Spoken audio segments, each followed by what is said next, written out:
right. Yes, indeed. It is once again time for another episode of the KeNikka Sports Show, everybody. I am your host, Kenny, and I am joined once again on this Friday by my lovely co-host. She's the one. She's the only.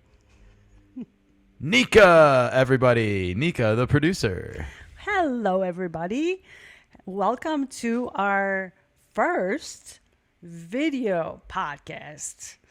And full episode. Yes, we are testing the new grounds. This is going to be uncharted territory for us and for anyone that's been listening to this podcast over the last 2.5 years now. It's hard to say that out loud, as we have kind of carved out a little niche for us in the baseball and sports world.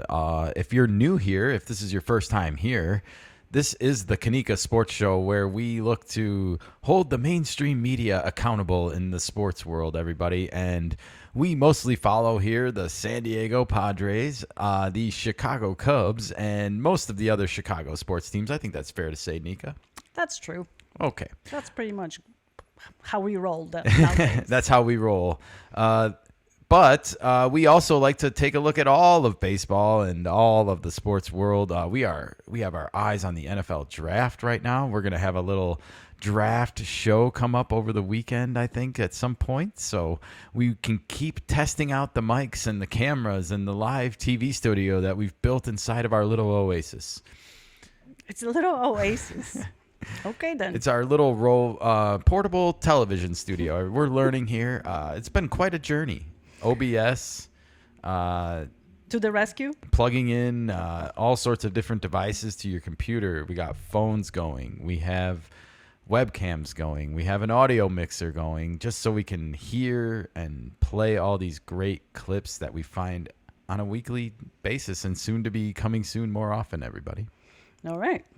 Well, if this is your first time here, we would really appreciate it if you liked and subscribed to these videos that we are going to be posting. And of course, if you're just getting the audio version on Spotify or Apple or Odyssey or wherever, please like and subscribe to us there too. That really helps us out more than anything right now.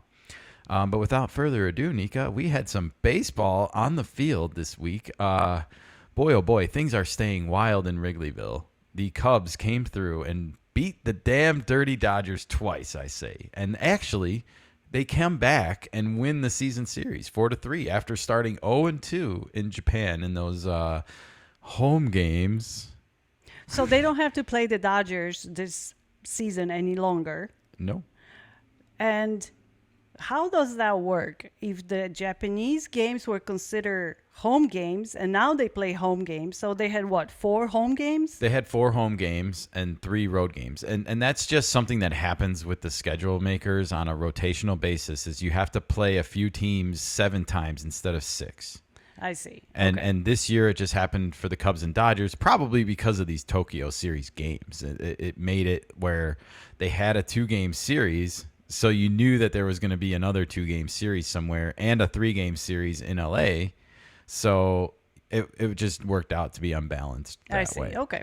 Yeah. All right. Nothing out of the norm there, but yeah, go Cubs. Way to take that season series from the great baseball experiment, the Los Angeles Dodgers, everybody. Wow. And they did fight back. They did. They did a really nice job of not caving in to the Dodgers. Not giving up. You know, that 7th inning in game 1 was brutal for the Cubs bullpen, and I think they gave up a 5 spot, and it suddenly looked like the mighty Dodgers were doing what they do, just, you know, coming back late in a game and just beating you. You know, like just putting up a 5 or a 6 spot and being like, oh, you thought you were going to win this game? Sorry. No, you did not. You did not. So that was really nice to see from this Cubs team. Also, Kyle Tucker just continues to impress. He hit a 2-run homer, I think, in the bottom of the 8th inning in game 1 to bring it to a 10-9 score before those late inning theatrics by Miguel Amaya, everybody, in the bottom of the 9th to tie it and send it to extras, where the Cubs won with Ian Happ's walk-off. Couldn't happen to a nicer guy, by the way. We love us some Ian Happ over here on the KeNikka Sports Show. And that was right after when he was on the podcast talking about. Well, he was actually on the Score radio, 670 the Score, and we have a clip from 670 The Score that we're going to play a little bit later on in this show, everybody. Little spoiler alert. Thank you, Score. The Padres have run into a rough patch, everybody. They dropped 2 out of 3 in Detroit after dropping 2 out of 3 in Houston, bringing their road trip to a 2-4 total. So I was really happy to see them get at least one win here in Detroit, and that came off the arm of Nick Pivetta, everybody, who just continues to impress as a member of the Padres. So, Nikka, I'm wearing my yellow tank top today for the Padres to hopefully get them back in the winning column here at home, where they've been really tough. And the mighty Tampa Bay Rays are coming to town, and I say mighty because they just took 2 out of 3 from Arizona in the desert, everybody. So, wow. Fish did good in the desert. The Stingrays did good, at least. The Marlins, they did not fare so well the week before against the Diamondbacks, but that's another story for another time. The Rays are coming to town. They did this late innings on both nights that they won, too, by the way. So just a little word of warning to the Padres. Don't count out the Rays until all 27 outs are recorded, please. Pretty please?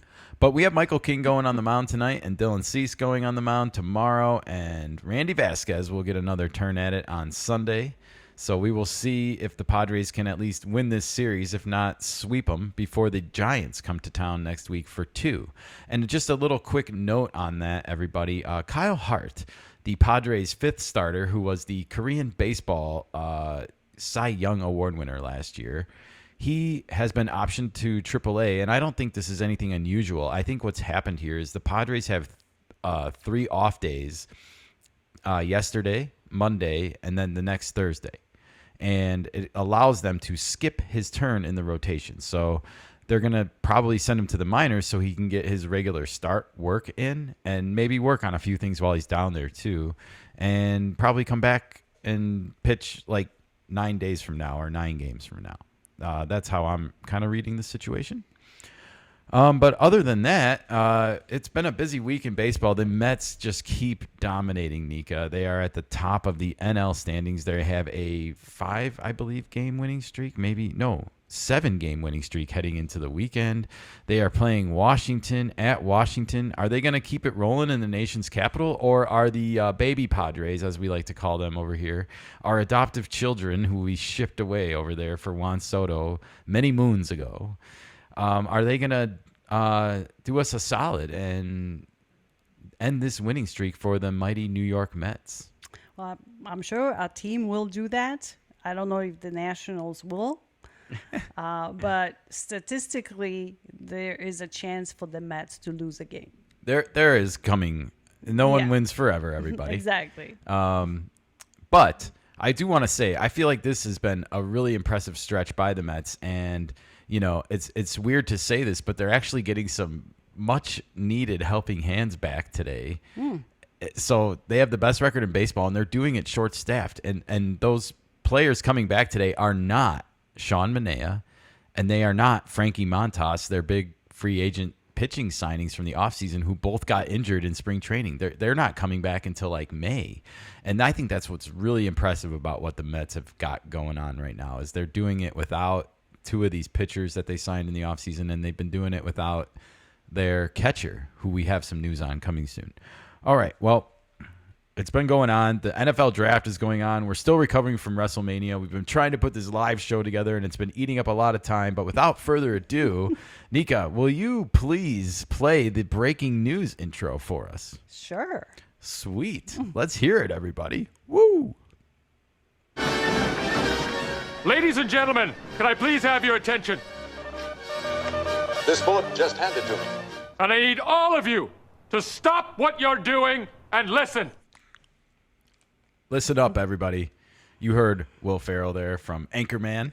Speaking up, well, we had some breaking news this morning on Friday from our San Diego Padres. AJ Preller was on 97.3 FM, The Fan, as it's called in San Diego. And I caught a little clip of this on Twitter. I didn't have time to snippet it. We didn't miss much because he wasn't on camera or anything, but he did reveal a little bit of updates about Luis Ariz, everybody, who we have been keeping a close eye on because of that injury that he had on Sunday Night Baseball and had to be carted off the field on a stretcher. Really traumatic-looking stuff. He was put into concussion protocol and put on the special 7-day IL, which is for concussion-related injuries. Anyways, he is making progress. He's going to be around the stadium all weekend, and with any luck, he will be in the lineup next Tuesday against the San Francisco Giants when they come to town for their first matchup with the Padres in 2025. We would definitely welcome any offensive help back into the lineup, I think, at this point. So get well soon, Luis. We miss you, buddy. And speaking of which, AJ Preller also had some updates on our guy, Action Jackson Merrill. I think I'm going to put the quotes here. He said, there are no shortcuts with hamstring injuries, and they are taking more steps, but it will have a better vision of what that looks like after the weekend. So, look, I'm not expecting Merrill to come back anytime soon based on hearing that stuff, and that's kind of sad. We could certainly use him as well as we talk about our offensive deficiencies, but I also feel like they got to be careful and make sure that this isn't like a season-long nagging injury on a young player. We don't want that. So I understand it and respect it, and at the same time, I'm a frustrated Jackson Merrill fan, everybody, because I want to see him on the field. No, he's definitely a spark for the team. So it's. Yeah, I want to say that. Thank you, Nikka. Thank you for bringing that up. I want to say I feel like the Padres, more than anything, missed Jackson Merrill on this road trip. In fact, if he was healthy and playing on Sunday Night Baseball when Luis Ariz got injured, I'm sure you would have seen Jackson Merrill in that hug picture with Mike Schilt, Fernando Tatis Jr., and Manny Machado. Instead, it was just Fernando, Manny, and Mike Schilt. But Jackson Merrill's a part of that core, and so anyways, we really miss him and his youthful energy, I feel like, on these road trips. And, so get well soon, Jackson, and please come by the ballpark this weekend so you can energize the players that are there. Sweet. All right. Well, with that, we are going to move on to our Chicago Cubs, everybody, who are welcoming the Phillies to town. Actually, right now, they've already started. They're underway. Oh, they have? Because they had a rain delay. Oh, they had a rain delay, and it is still delayed. So we aren't missing anything. Sweet.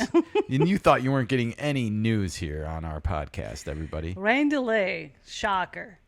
Well, we are going to talk about the Chicago Cubs, and we actually found, I heard this yesterday, Jed Hoyer was on my favorite radio station, 670 The Score, from back home in Chicago, the old stomping grounds, Nikka.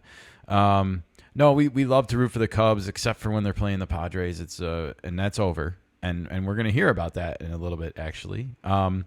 But this was from yesterday's Score Midday Show featuring Marshall Harris, and it looked like Mark Grody was sitting in for the regular Layla Rahimi. And they had Jed Hoyer on the show, everybody, the Cubs president. And I don't think he holds the general manager title anymore. I think they hold both a president and a GM. But anyways, of course, the subject of King Tuck, Kyle Tucker, came up, and here is Jed Hoyer. Nikka, can you cue that clip up for us? Sure. Oh, thank you, dear. Let us know when you're ready. All ready. All right. Let's hear a little bit of Jed Hoyer on the signing or on the attempt to try and extend Kyle Tucker. Listen, as far as long-term stuff, like obviously we'd love to keep Kyle long-term, and who wouldn't want, a player like that? And, I think that I would keep anything, I would keep any conversations we're having internal. I think that, it's hard to negotiate in season. I'm not sure what's going to happen with that. If we do have those conversations, we'll keep them internal. But I do think, obviously, like I said, he's really fun to watch. I think he has a huge impact on the entire team and entire offense. And like I said, he's a player that any team would want to have in the lineup. Are you Nikka, optimistic can you pause it? Sure. Oh, thanks. Good job. I really wanted to quickly say Jed Hoyer's not telling us anything here I think we don't know about Kyle Tucker. The one reason why I think he gets so overshadowed is because of Juan Soto, and if you look at their numbers side by side, they have very similar numbers. And, you could almost say Kyle Tucker is a poor man's Juan Soto. Cubs need to do something about this sooner than later. But Marshall, who we just started to hear a little bit of, Marshall asks a really great question here, and I wanted to point that out before we listen to it. Nikka, will you continue the clip, please? There's a way you can keep him from reaching free agency because, let's face it, it's a contract year, and right now every swing of the bat feels like it's gaining extra coins.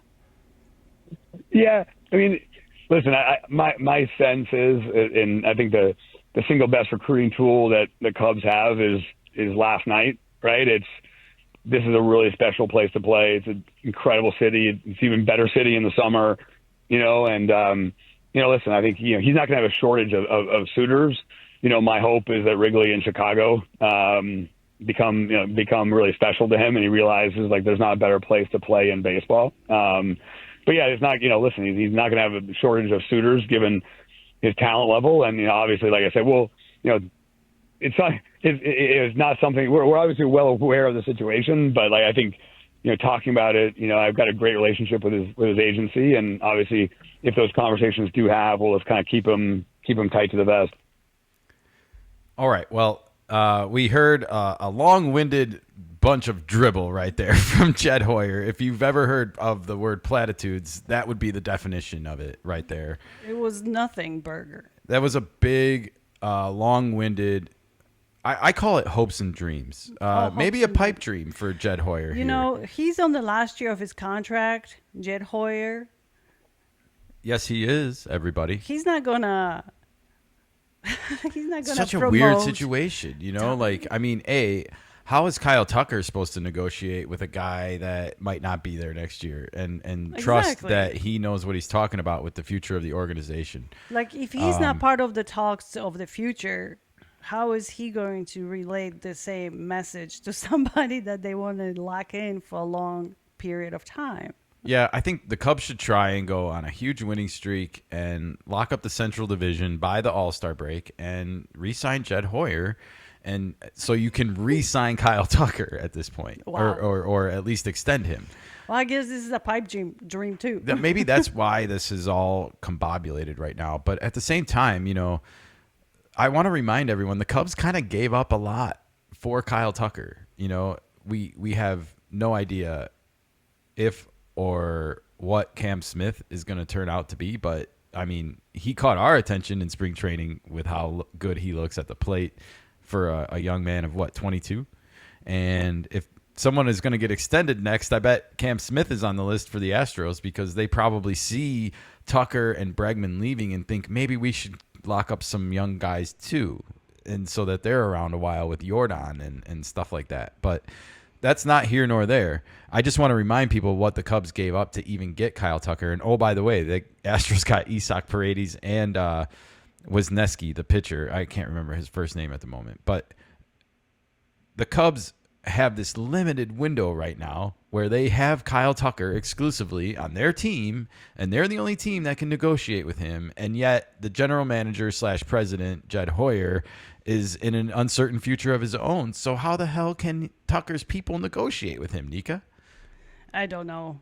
How can you negotiate on a 1-year contract? And we heard Marshall ask the great question. I want to bring that up again about like how every home run that Kyle Tucker hits in the 8th inning against the Dodgers makes him how much more valuable. Did the hard drive just go out?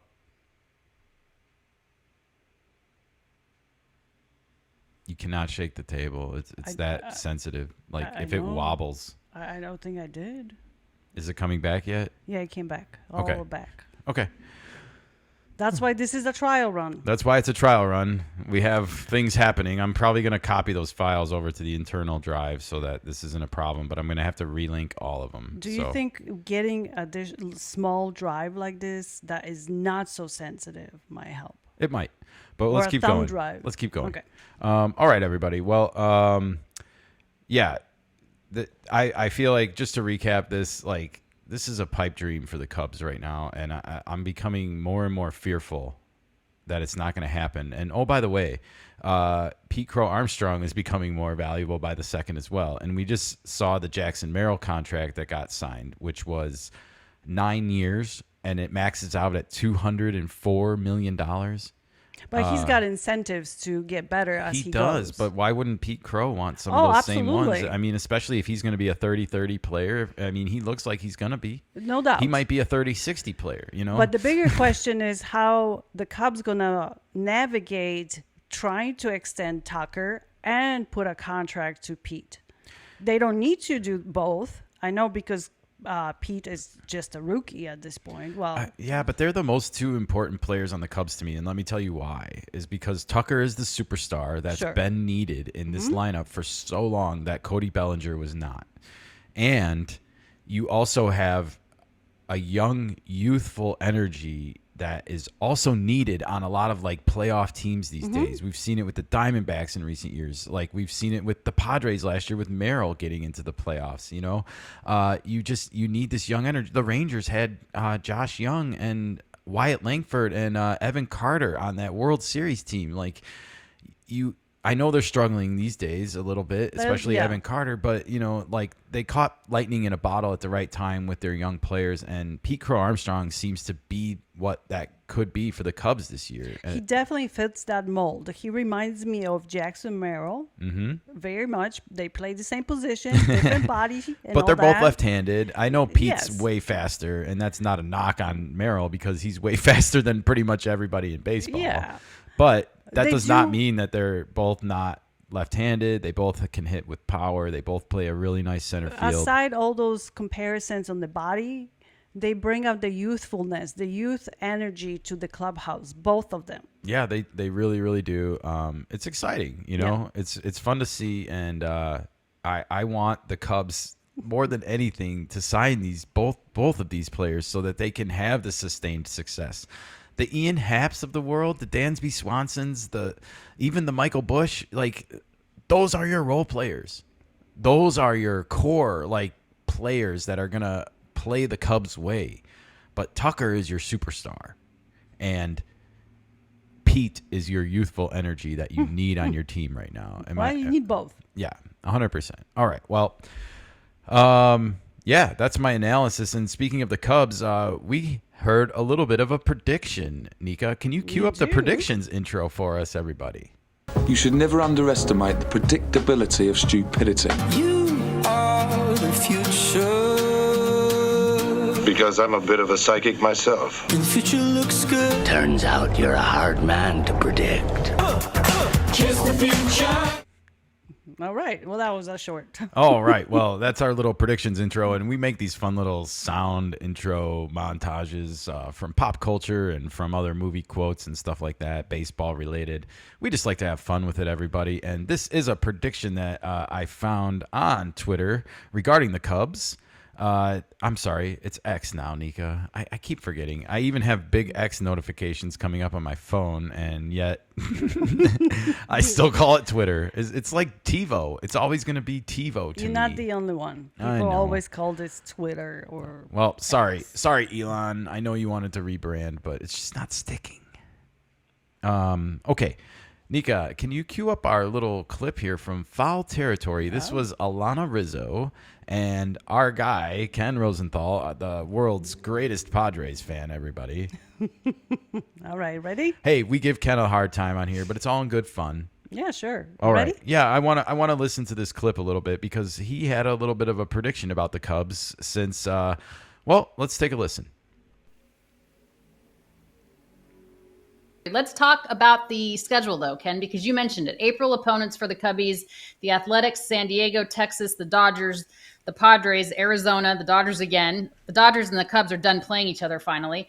Pirates, and the Phillies. Now in May, it gets supposedly a little bit easier, right? They have the Marlins, the Giants, who are a good team, the Mets, Miami, the White Sox, Miami again, Cincinnati, Colorado, Cincinnati. And they are done with LA, San Diego, and Arizona. So one would think that they got through the toughest part of their schedule, and maybe they can even, pad that lead a little bit. So the schedule, Ken, is in the Cubs' favor. Hey, can you pause it really quick?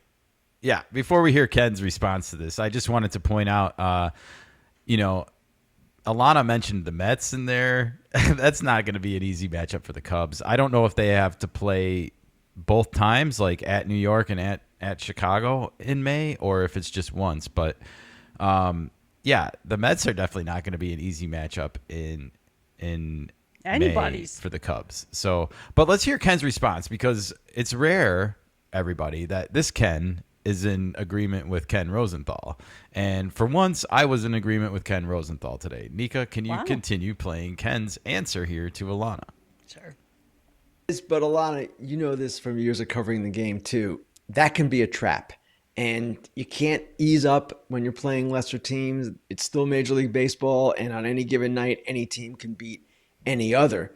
And as someone pointed out to me yesterday with the Cubs, see, he brings up exactly what we've been kind of talking about, and that is that the gap of talent in Major League Baseball right now seems to be shrinking when it comes from team to team to team. And what I mean by that is like the best team in the league and the lowest team in the league, like that talent level is shrinking, as far as like the separation between those teams. And I feel like Ken is starting to get into that a little bit here. And so let's continue. Nice. He said, hey, the days when the Pirates are pitching Paul Skeens and the days when the Marlins are pitching Max Meyer, we can bring him into the conversation as well. Those days, those teams are like playoff teams. So it's not as easy as you think, but certainly just getting through what they've gotten through with the Dodgers, the Padres, and Diamondbacks, being done with those teams, that you would think is a huge advantage, because those three teams are candidates to be the best team in baseball too. So you're looking at that and just seeing what should be for the Cubs a little bit of an easier road. Now, whether they take advantage of it, whether they continue playing as well, that all remains to be seen. Yeah, Sahadav Sharma with this tweet after being an... Yeah, so that's the end of the clip, actually. I think I screwed up my export on that one, everybody. Okay. But that's what I really wanted to finish with. And I want to talk about this a little bit because he mentioned Paul Skeens, and he also mentioned Max Meyer on the Marlins, who had 14 strikeouts in his last start. If you didn't see, everybody, that's a lot for a rookie. But Paul Skeens, he mentions him, and Pittsburgh is in the Cubs division. They are going to have to see him a lot over the next few years. And in fact, by my math, Paul Skeens is pitching tonight in Los Angeles against Yoshinobu Yamamoto for the Dodgers. That is a primetime exclusive pitching matchup. I will be tuning in and telling you how it went on Monday. But in the meantime, 6 days from now, the Cubs are playing the Pirates. Not 6 days from now, but next Tuesday, Wednesday, and Thursday. After the Pirates play in LA, they are going back home to play the Cubs at home Tuesday, Wednesday, and Thursday. And by my math, that would mean Paul Skeens will pitch on the final Thursday game against the Cubs. And of course, why wouldn't he pitch against a division rival? That's a more important game. So crazy. And I agree with Ken. Like, those are not going to be easy games for the Cubs. And the bigger point here is that the Cubs should definitely not approach these games as easy, right? Like, they should not be looking at their schedule as getting easier. Am I wrong? I don't think anybody's schedule is getting easy. Teams come and go. They get better. They slump. They're never consistent. But throughout the season, they do get better because you play on a regular basis. There are 5 teams right now that are below the Marlins right on the schedule. Okay. On the standings in the National League alone. Mm-hmm. That means that the Marlins are in the top 10 teams in the National League. I mean, I know there's only 15 teams in each league, but they're at least in the top 2/3. So I guess this speaks to what I was just saying. The talent gap is shrinking every day, every year. And we've always said the Marlins are going to be good someday. The Rockies are going to be good someday. The Nationals, I think they're good right now. They're below the Marlins, but they're a fun team to watch. So there's no easy outs in this league, everybody. And every team is getting better as the season progresses. You can't overlook this. You cannot. Even the mighty White Sox or the Rockies, eventually they do get it together. So I've heard in other media around Chicago, also on the Score this week. I didn't clip it, obviously, but I've been hearing other people talk about how the Cubs' schedule is getting lighter, and I just don't like this mentality. And my advice to the Cubs and the Cubs players is to just ignore all this. Ignore it. So let me ask this. So if everybody thinks their schedule is getting lighter, does that mean they're not going to go and play the games as competitive as they have been? No, and these are the most competitive people in the world. They play professional sports, everybody. They did not get to where they got to by not being competitive. Go Cubs. Go Cubs. Yeah, it's been really fun to hear. And, I hope we get to hear a lot of playing the song this weekend. And we're working on our soundboard's a work in progress. So no Go Cubs Go on our show today, but we'll hopefully have it ready for Monday, as long as the Cubs do their job and beat the Phillies and it doesn't rain. All right. Well, speaking of Pittsburgh and the Pirates, everybody, Nikka, can you cue up the Bad Boys of Baseball intro for us, please? Sure. Thank you, my dear. You're cheating hard. You want to know why I cheated, right? I cheated. I was stupid. I embarrassed myself, my family, my teammates, my country, and my coach. Bad boys, what you gonna do? What you gonna do when they come for you? Bad boys, bad boys. Okay. All right, everybody. That was the Bad Boys of Baseball intro, and we found a bad boy of baseball on social media this week, and it was our guy, Tommy Pham, everybody, a former San Diego Padre. He's been a lot of things, actually. A journeyman. He's a true MLB journeyman, and he is a Pirate these days. I think that's the most appropriate team he's played for. I think so. If you don't know, Tommy Pham once got in a fight with another player before the game started over a fantasy football league bet, everybody, and some shenanigans with rosters and waivers and stuff like that. So don't mess with Tommy Pham and his money, everybody. Exactly. All right. Well, that aside, Tommy Pham got caught on camera last night in the Angels game, and I found this clip, and I wanted to share it with everybody. Nikka, do you have it queued up and ready to go? Yep. All right. Let's check out Tommy Pham. We're first going to see him field a ball in the field of play and get touched by a fan in the corner while doing so. And then we're going to see a little bit more as it goes on whenever you're ready, Nikka.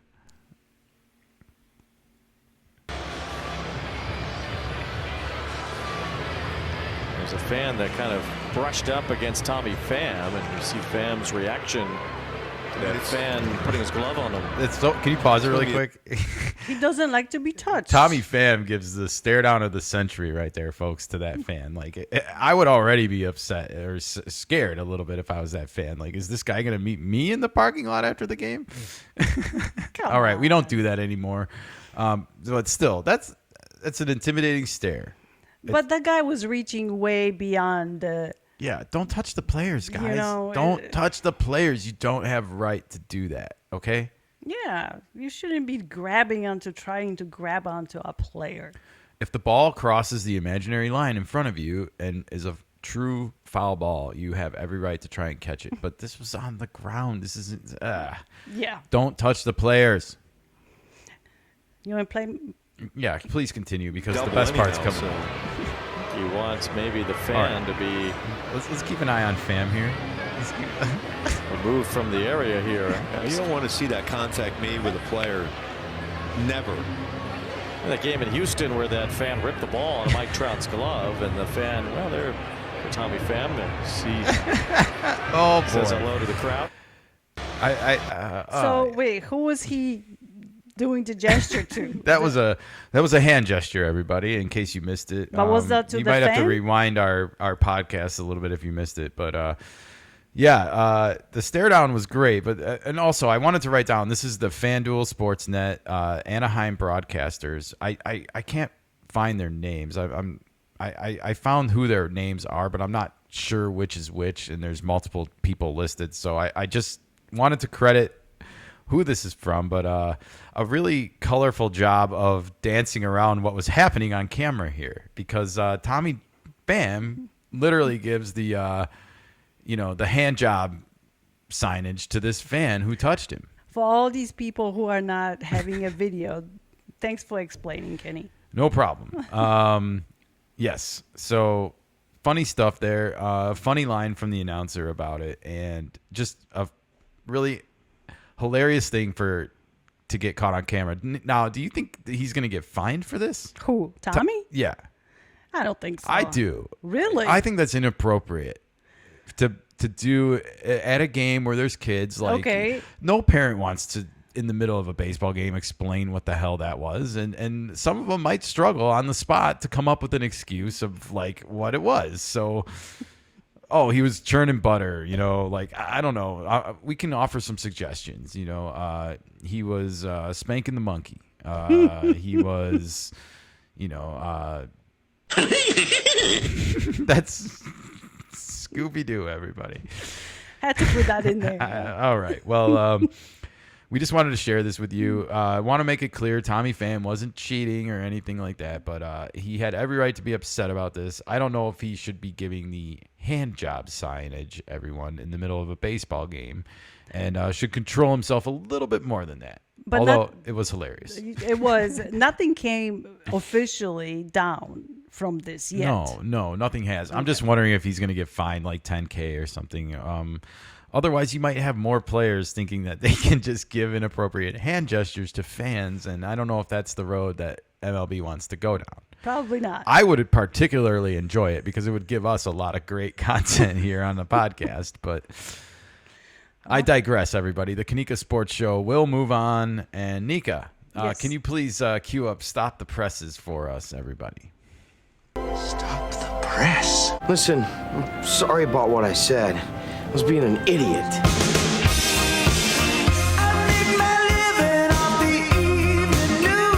Excellent example of infield journalistic investigative technique. Therefore, your heinous comment will be stricken from the record.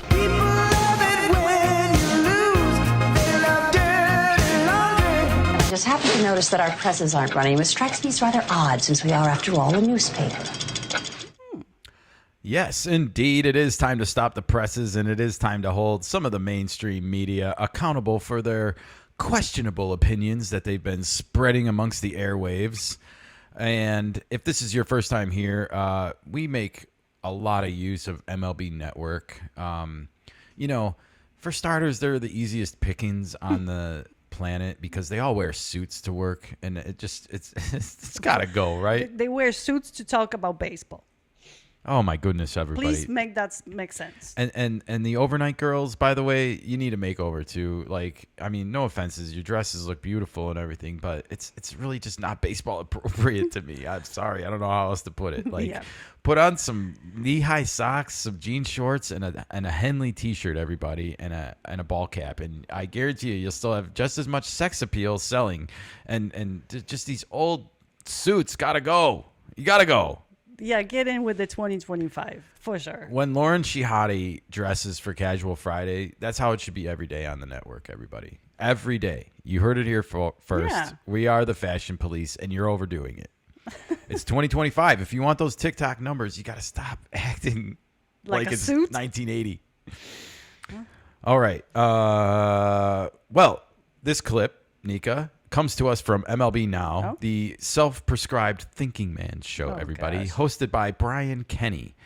And here he is with Steve Phillips, and they are talking about Ronald Acuna Jr. And in case you missed it, on our last episode, we talked about Ronald because last weekend he got a little bit feisty on social media with his coach, Brian Snitker, when his teammate, Jared Kelenic, was not removed from a game when he was, quote-unquote, loafing it running from first to second and got thrown out at second base. A similar play happened to Ronald Acuna Jr. back in 2019 when Brian Snitker was also still the manager of the Braves, and he was promptly yanked out of the game, everybody.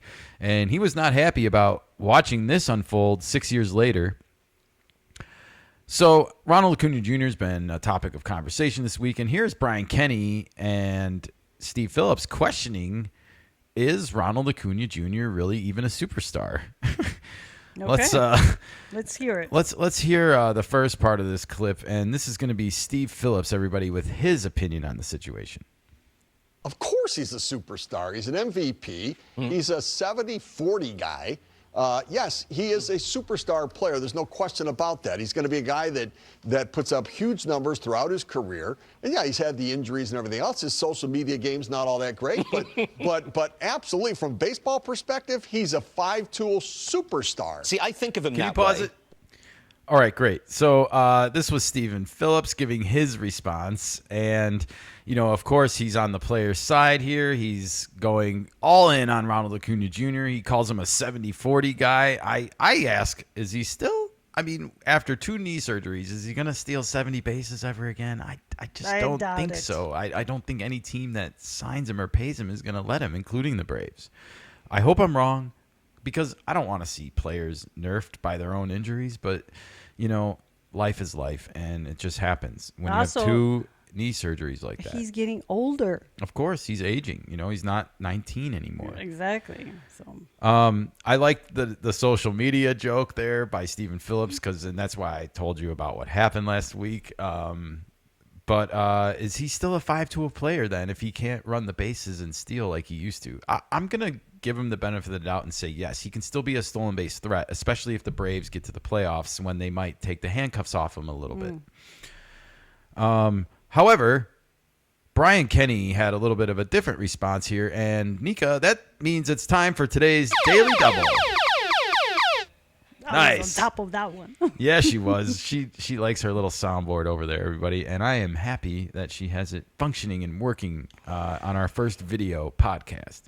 Here is Brian Kenny with his response to Stephen Phillips about whether or not Ronald Acuna Jr. is a superstar, everybody. Okay. Do you know where he ranks in WAR over the last 5 years in baseball?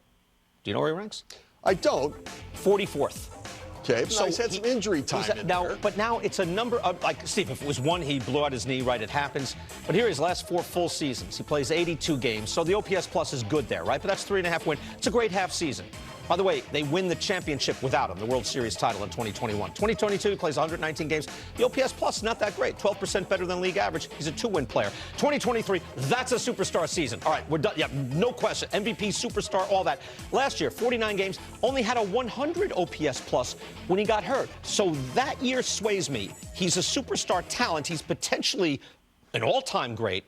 But is he a superstar? Would I, let's say he was on the open market, would I pay him like a superstar? I'd be reticent to do so. All right, that's Brian Kenny's opinion, everybody. And boy, oh boy, Nikka, yeah, I have some strong words for this one.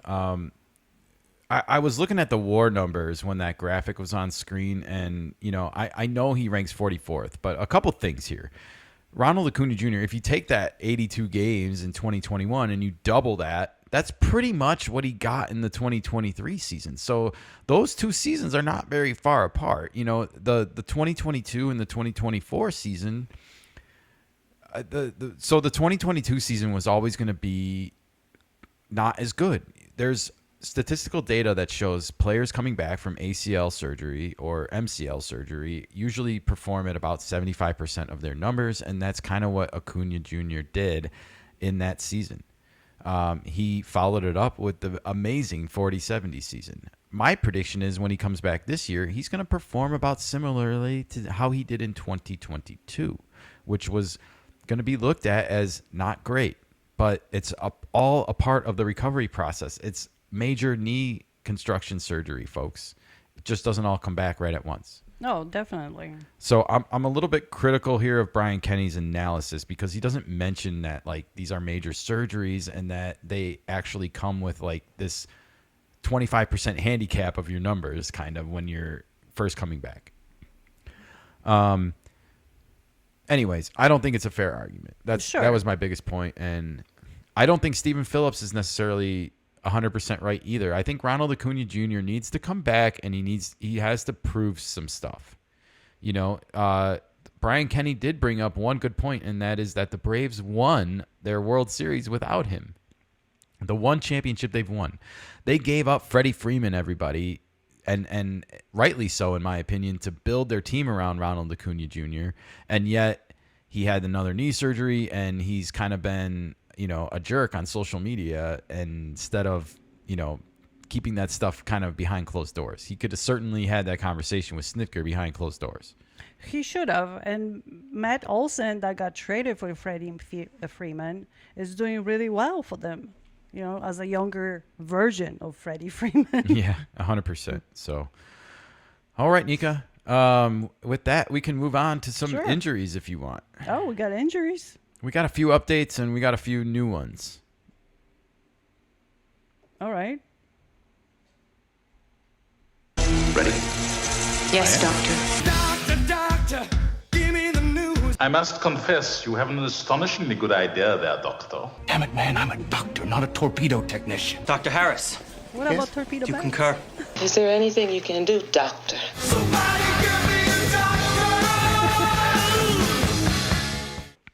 Oh, the Yankees might need a torpedo technician.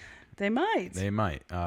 They are 15-10 right now, not doing too bad. All right, well, this is the injury report for Friday, April 25th, everybody. And I'm going to kick it off in L.A. with the Dodgers. Oh. It's Blake Snell, everybody. Again? Shut down. Again? Again. And again?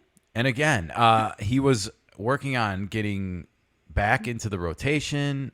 He was already shut down for a little while. And after a bullpen session, he, quote, didn't feel great. So he was shut down on the road. He was traveling with the team. And I'm guessing we might get some more updates on this actually later today. But he's getting more imaging done. That's the diagnosis. Okay, but they don't know what exactly is wrong with it. They don't know. This is trending in a bad direction for the Dodgers, right? Like, that's not a good sign. We saw this kind of with Justin Steele where he's like, oh, yeah, I'm fine. And then next thing you know, he's like having Tommy John that's not Tommy John. I know, but the Dodgers have 2 pitching staffs. 2. And they can't even field enough pitchers because they had a bullpen game on Wednesday at Wrigley Field, everybody. I don't want to talk about it right now. All right. I'm going to get through these injuries pretty quick here. It was Spencer Strider, everybody, who just came back from Tommy John surgery.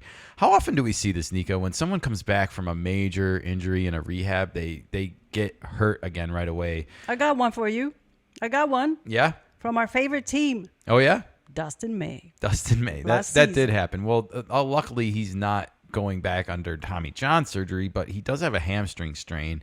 And the bigger point I wanted to make here is I feel like sometimes when pitchers are coming back from a major injury, their adrenaline kicks in and they overdo it and they don't really realize they're overdoing it. Mm-hmm. And now he has a hamstring strain as a pitcher.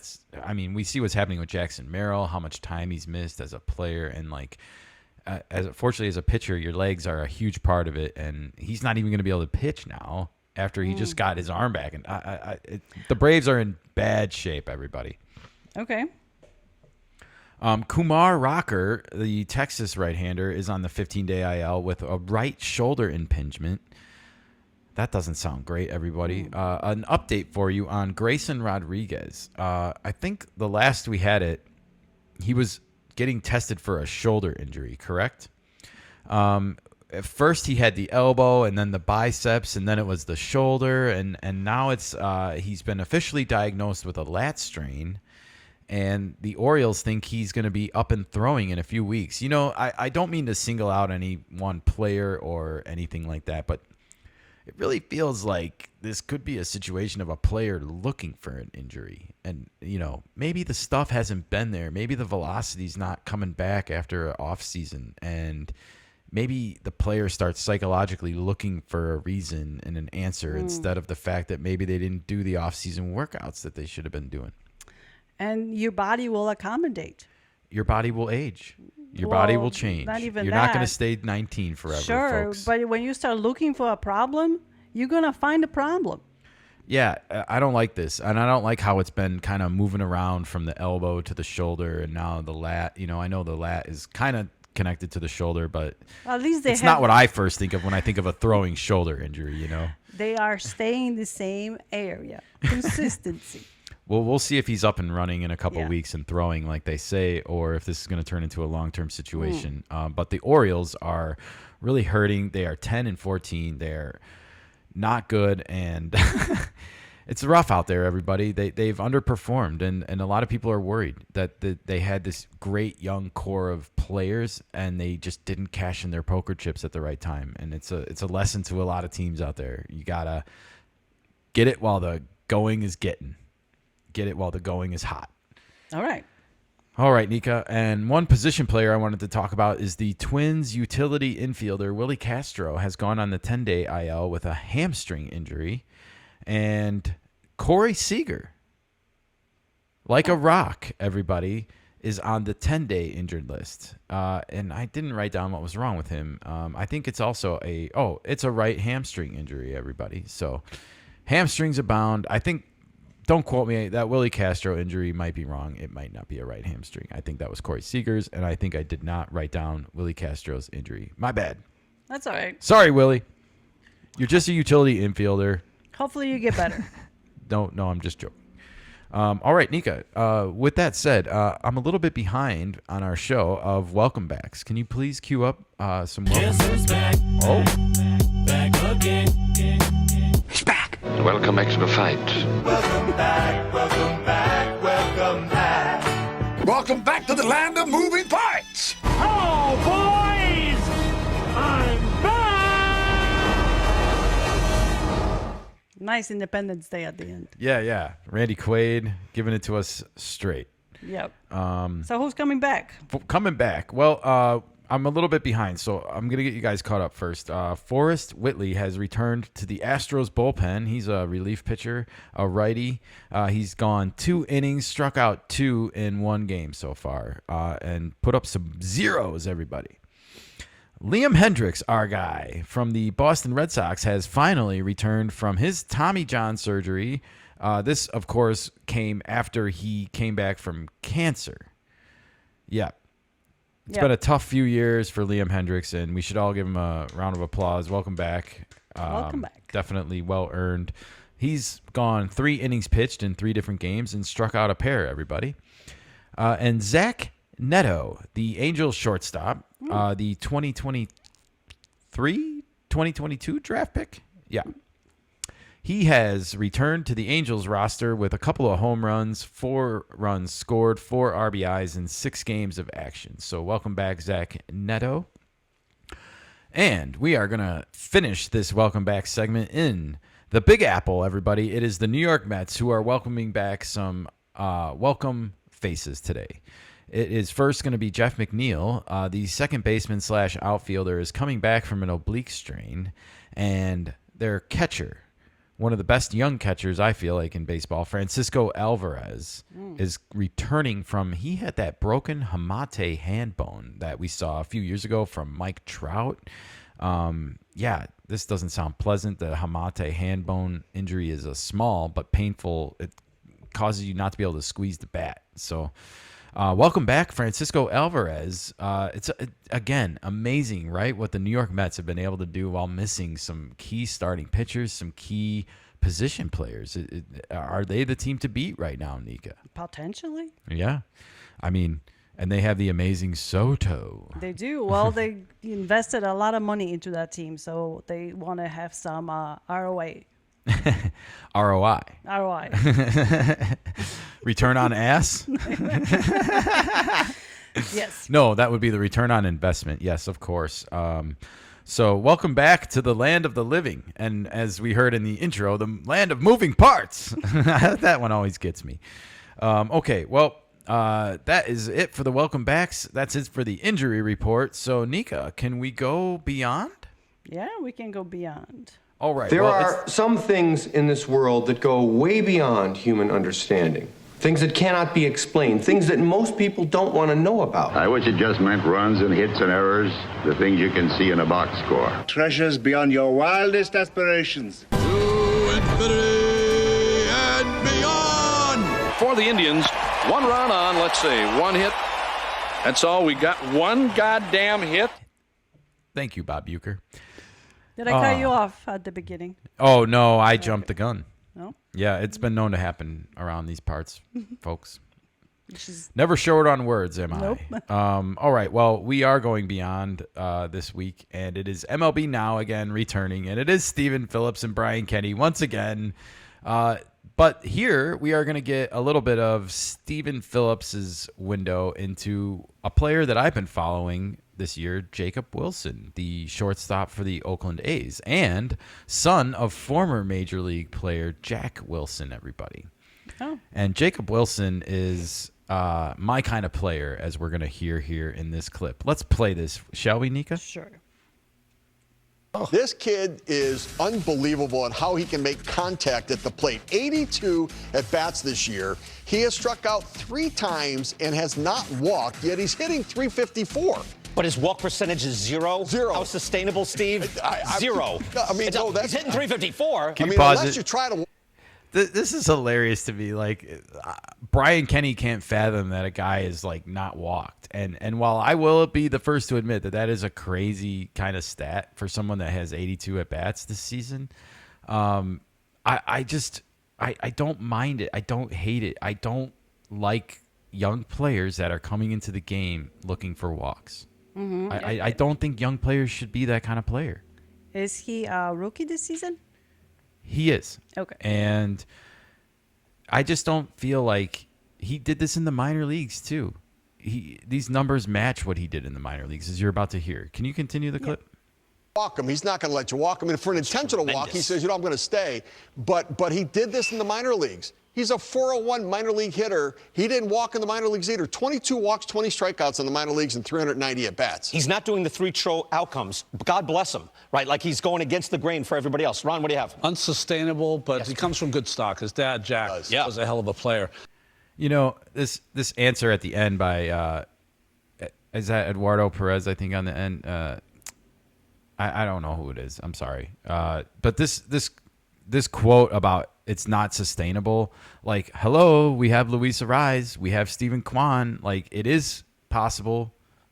It is sustainable. Maybe Jacob Wilson is that kind of player. Yeah. Maybe he's just the next great contact hitter in the game, everybody. Like, it certainly looks like it to me from my ears. And I think more young players need to come into the league with this mindset, you know, and you learn to walk as you get older because pitchers will stop pitching to you. Once you prove you can hit in this league, then they are going to start throwing you balls that look like strikes, and they're going to start throwing you strikes that look like balls. And that's when you have to adjust in the game and learn how to recognize that. But until then, everybody, you got to hit. And you got to swing. And walking is something that I feel like comes with maturity and aging because other teams are clued into you and they start pitching around you. Except when you are Juan Soto. Well, Juan Soto's a different exception. Sure. He's a kind of a case of his own, but he bothers me sometimes that I feel like he looks for walks too much, or he has a psychological perception that everyone says he has such a great eye on television, and he hears these things that he thinks he deserves every call in the book. And if he takes a pitch, it's a ball, everybody. And umpires oftentimes have minds of their own and decide not to agree with Juan Soto. So he gets caught looking sometimes, and I think that's why that happens. All right, well, I like Jacob Wilson a lot, and I'm going to keep watching him. He did walk, by the way, now. So he did finally get a walk this year. They jinxed him. One walk. Yeah, no kidding. You talk about the ultimate jinx. You know, as soon as they talk about it, it happens. But, yeah, I don't think he's going to walk 10 times this year. I'll be surprised if he does. But maybe he will walk more as the season goes on. Who knows? I don't understand this approach about contact hitters. Not everybody is going to be Aaron Judge or any power hitter. You know, it's baseball. You're supposed to get on base. Come on. Well, I hitting your way on base. I know people will argue about this, but to me, it's just more demoralizing to the other team if you hit your way on than walking your way on. Whenever you see a walk, it slows the game down. I like action. I want the game to be fast paced. I want people up there swinging the bat. This is the major leagues. I didn't come here to watch professional guys walk. They need to walk and be patient when it's right, but I ultimately want to see them perform, and performing is hitting. All right. All right, Nikka. Well, speaking of the A's, we need to go to the show. Can you cue the intro? Did you hear what I said? I mean, I'm going to the show. Thought you might like to go to the show. What you need is a curveball, huh? In the show, everybody can hit a fastball. Mama, let me go to the show. Yeah, I was in the show. I was in the show for 21 days once. 21 greatest days of my life. I've got to let it go. You don't know shit, all right? You want to make it to the show, you'll listen to me. And just enjoy the show. One of my favorite intros that I made for this show, the welcome or going to the show intro, I should say. This is, of course, the segment where we welcome players from the minor leagues to the major leagues for their debuts. And we've got a couple of good ones for you here this week, and we're going to keep it right here in Sacramento, everybody, with the Athletics. And it's Nick Kurtz, the first baseman. He is a big boy, Nikka. He is 22 years old, 6'5", 240 pounds. This is a highly rated prospect, and he got an RBI single in his first ever at bat the other night. Congratulations, Nick Kurtz, and welcome to the show. Guys, the A's, they're going to be good, especially that first year in Vegas in 2027. Keep an eye out. But they are not the worst team in the American League anymore, and the Marlins and the Nationals are not at the bottom of the NL anymore. The Rockies still are. And the White Sox. And the White Sox still are. But maybe they will see some sunnier days even as soon as this year. They got prospects that are coming up. The White Sox are manipulating their roster still, and the Players Association is probably going to be pissed about that. Also, the White Sox are like 10 years past. They are. Schedule. They are. The White Sox are in need of some desperate change, especially at the top. But it's neither here nor there.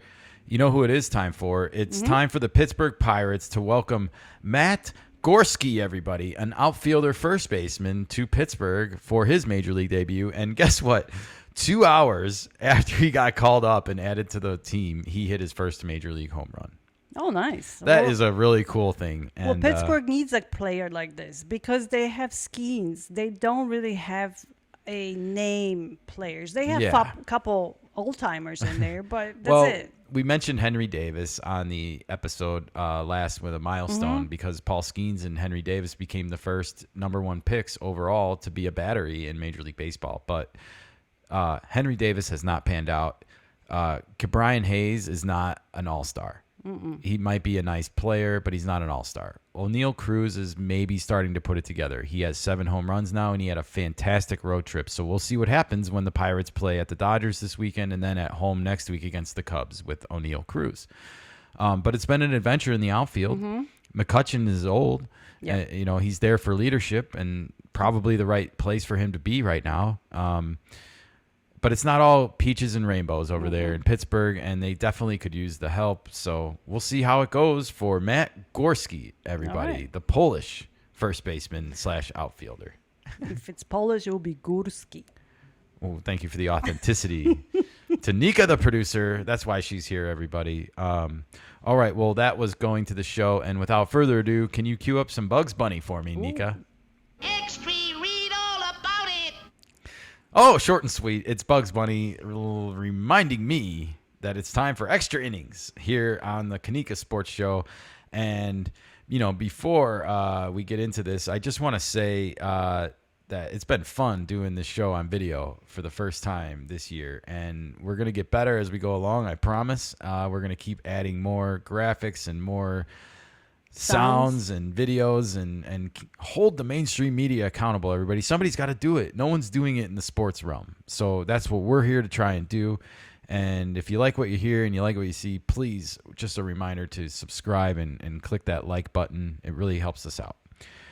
Nikka, I got some extra innings, and I found this clip online. This was actually on X. I got it right this time. This was from Joshua Mellon, and I didn't clip the whole minute and 43 seconds. I just clipped 12 seconds because I wanted to illustrate a point with Joshua Mellon's clip here. And if you don't mind, can you cue that up for us? Sure.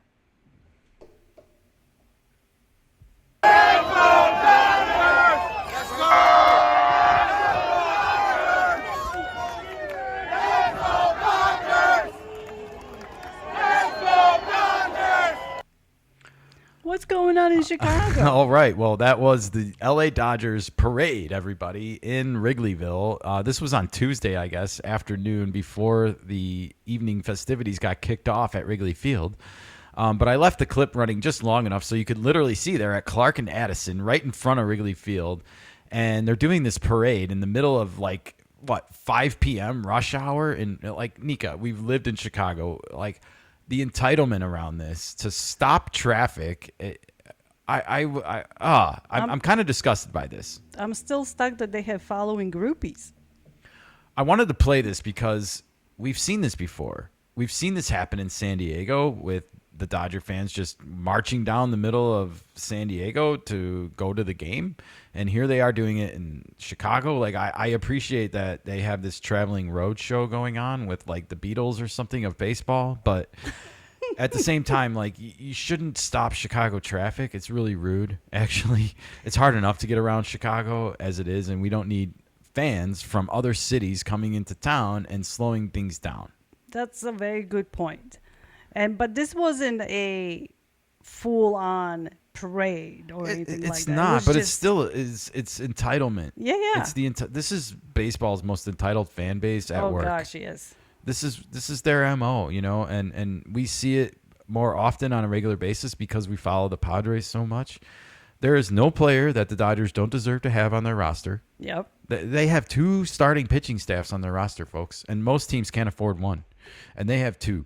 And more than half of them are injured because they only have 4 starters that are active right now. Well, yeah.